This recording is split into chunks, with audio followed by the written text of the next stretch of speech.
dan salam sejahtera. Bersama saya lagi Alia Syafiqah binti Muhammad Faiz melaporkan berita hari ini. Pada 2 minggu yang lalu, kita telah dikejutkan dengan berita banjir yang berlaku di beberapa buah negeri seperti Kelantan, Johor, Kuala Selangor dan Pahang. Negeri Kelantan kekal merekodkan jumlah mangsa yang tertinggi sebanyak hampir 9,600 mangsa yang kini ditempatkan di pusat pusungan mangsa-mangsa banjir. Untuk info yang terkini dan lebih lanjut, kita bersama wartawan kita di sana.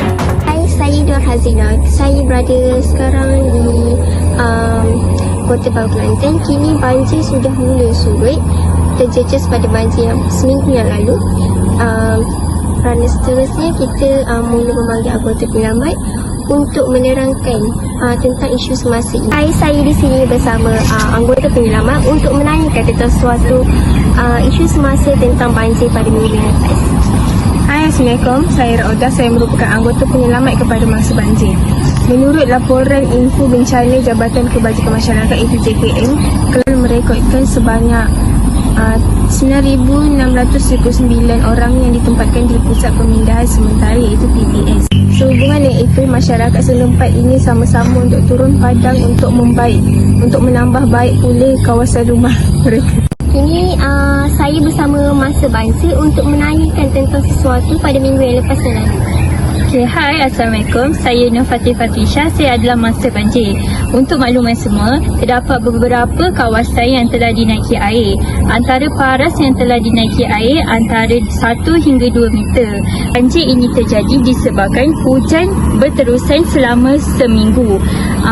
Jadi, terdapat beberapa kawasan rendah yang telah cepat dinaiki air.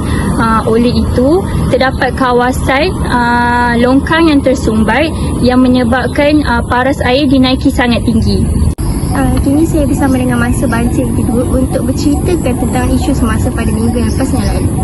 Hai, saya Fitri Anissa. Saya adalah mangsa banjir. Akibat ini juga berlaku pada minggu lepas.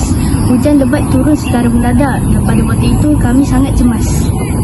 Pada pandangan Puan, apakah kesan yang dihadapi oleh penduduk setempat yang membolehkan mendorong untuk kerugian ekonomi? Kerugian ekonomi yang akan dihadapi oleh penduduk setempat ialah rumah yang tenggelam banjir. Ia akan menyebabkan pencerobohan tanah rakyat dan juga ancaman kesihatan rakyat akan terjejas. Ia juga akan menyebabkan merosotnya tarikan pelancong. Terima kasih telah memberitahu kami tentang isu permasalahan yang dihadapi oleh mangsa. Apakah kes-kes ini berlakunya sekiranya mangsa-mangsa ini yang menghadapi gangguan yang teruk sehingga terputus hubungan dengan masyarakat?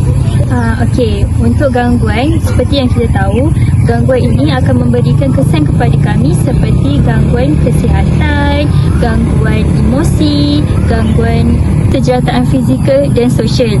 Ini menjadikan terganggunya rutin harian kami, pembelajaran serta pekerjaan penduduk. Bagaimanakah banjir ini memberikan kesan kepada anak-anak dan pekerja anak? Anak-anak terpaksa pergi sekolah dan kami pula tidak dapat bekerja buat sementara waktu. Apakah kerjasama daripada masyarakat tempat ini?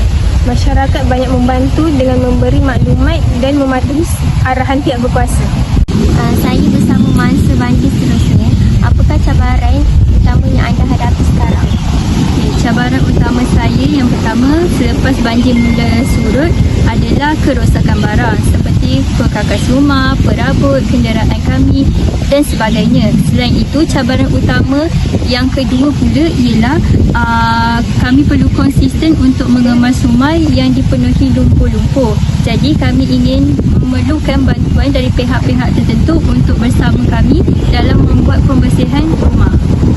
Terima kasih kepada mangsa banjir tadi untuk memberitahu tentang isu-isu ini. Mulanya isu semasa ataupun bencana seperti ini bukan sahaja menjadi tanggungjawab buat pihak atasan ataupun pihak kerajaan dan agensi semata-mata, namun ia juga menjadi satu tanggungjawab sosial kepada semua masyarakat. Jadi semua pihak perlulah memainkan peranan penting, tidak kisahlah daripada segi bantuan makanan, bantuan penjagaan diri ataupun turut serta bersama bergotong royong bagi memastikan kawasan perumahan bersih dan selamat.